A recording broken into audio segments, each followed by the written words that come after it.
September 28, 1908వ సంవత్సరంలో విపరీతమైన వర్షాలతో హైదరాబాద్ మూసీ నదిలో వరద తీవ్రత పెరిగిపోయింది. అంతకుముందు దాదాపు 12 సార్లు మూసీలో వరదలు వచ్చినా కూడా ఆ రోజు ఎవరు ఊహించిన విధంగా వర్షాలు పడడంతో మూసీ నది భయంకరంగా విజృంభించినప్పుడు నిజాం హాస్పిటల్ అండ్ సిటీలో 3 బ్రిడ్జ్ల వరకు కూడా వరదలో కొట్టుకుపోయినాయి. దాదాపు 15,000 మంది ప్రాణాలు కోల్పోయారు. లక్షల సంఖ్యలో గృహాలు నాశనమై ప్రజలు ఇల్లు లేని వారయ్యారు. సిటీ మధ్యలో నుండి 57 కిలోమీటర్ల వరకు ప్రవహించే ఈ మూసీ ఫ్లడ్ డిజాస్టర్ జరిగిన తర్వాత సిటీ రెనోవేషన్తో పాటు ఫ్యూచర్లో ఫ్లడ్ని కంట్రోల్ చేయడానికి తప్పనిసరిగా చర్యలు తీసుకోవాల్సిన అవసరం ఏర్పడింది. బ్రిటిష్ గవర్నమెంట్లో ఉన్న ఇంజనీర్స్ని కాదని నిజాం సర్కార్ మైసూర్ కింగ్డమ్లో మైసూర్ యూనివర్సిటీ, కృష్ణరాజసాగర్ డ్యామ్ లాంటి ఎన్నో సక్సెస్ఫుల్ నిర్మాణాలకి చీఫ్ ఇంజనీర్గా పనిచేసిన మోక్షగుండం విశ్వేశ్వరయ్య గారిని నియమించుకున్నారు. వికారాబాద్లోని అనంతగిరి హిల్స్ నుండి ఆరిజినేట్ అయి పూర్వంలో ముచ్చుకుందా నది అని పిలువబడిన ఈ మూసీ రివర్కి సంబంధించిన అన్ని వివరాలను కలెక్ట్ చేసి అక్టోబర్ 1, 1909లో నిజాం గవర్నమెంట్కి విశ్వేశ్వరయ్య గారు తన రిపోర్ట్ని సబ్మిట్ చేశారు. ఆ రిపోర్ట్ ప్రకారం మూసీ రివర్ సిటీలోకి ఎంటర్ అయ్యే 2 ప్లేసెస్లో కూడా వరద నీటిని అక్కడే ఆపగలిగే వాటర్ స్టోరేజ్ రిజర్వాయర్స్ని నిర్మించాలి. దాంతోపాటు సిటీలో రివర్కి 2 వైపులా వరద వచ్చిన లెవెల్ కంటే 5 feet అడిషనల్ హైట్తో స్ట్రాంగ్ వాల్స్ని నిర్మించాలి.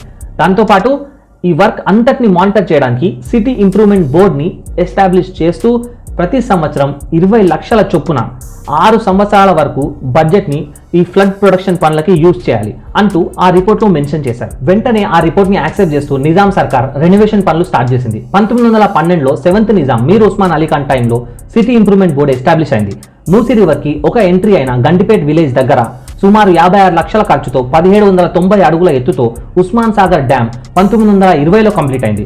ఇంకొక సైడ్ ఉపనది అయిన ఈసీ రివర్ పైన సుమారు 56 లక్షల ఖర్చుతో 1763 అడుగుల ఎత్తుతో హిమాయత్ సాగర్ డ్యామ్ 1927లో కంప్లీట్ అయింది. భయంకరమైన ఫ్లడ్ నుండి ప్రొటెక్ట్ చేయడంతో పాటు సిటీకి చాలా సంవత్సరాలు డ్రింకింగ్ వాటర్ కోసం ఈ రిజర్వాయర్స్ మెయిన్ సోర్స్గా ఉండేవి.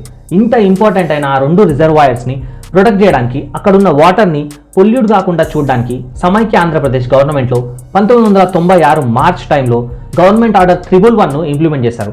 ఈ జీవో ప్రకారం ఈ 2 రిజర్వాయర్స్కి చుట్టూ 10 కిలోమీటర్ల రేడియస్ వరకు ఎలాంటి కన్స్ట్రక్షన్స్ ఉండకూడదు. అయితే తర్వాత కాలంలో డ్రింకింగ్ వాటర్కి వేరే సోర్స్ క్రియేట్ అవ్వడంతో ఆ రిజర్వాయర్స్ పైన డిపెండెన్సీ తగ్గిపోయి తెలంగాణ గవర్నమెంట్ 2023లో ఈ 111 జీవోను ఎత్తేసింది. సంవత్సరాలు గడుస్తున్న కొద్దీ ఆ రిజర్వాయర్ నుండి ప్రవహించే మూసీ రివర్ కూడా చిన్న కాల్వలాగా మారిపోయింది.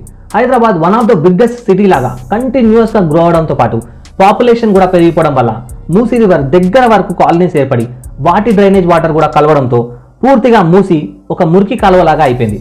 అయితే ఆగస్టు 2000 సంవత్సరంలో వచ్చిన మూసీ వరదలతో మళ్ళీ ఒకసారి ప్రజలు ఉలిక్కిపడ్డారు.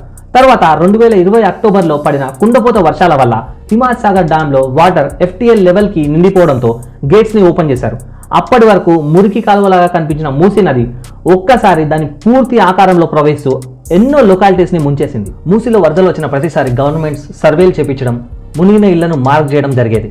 అయితే ప్రస్తుతం ఉన్న గవర్నమెంట్ మూసీ రివర్ డెవలప్మెంట్ విషయాన్ని చాలా ప్రెస్టీజియస్గా తీసుకొని సర్వేలు నిర్వహిస్తూ మూసీ రివర్ ఒడ్డున డేంజర్ జోన్లో ఉన్న ఇళ్లను పర్మనెంట్గా రిమూవ్ చేయాలని వాళ్ళకి రీహాబిలిటేషన్లో భాగంగా డబల్ బెడ్రూమ్లను అలొకేట్ చేయడం స్టార్ట్ చేశారు.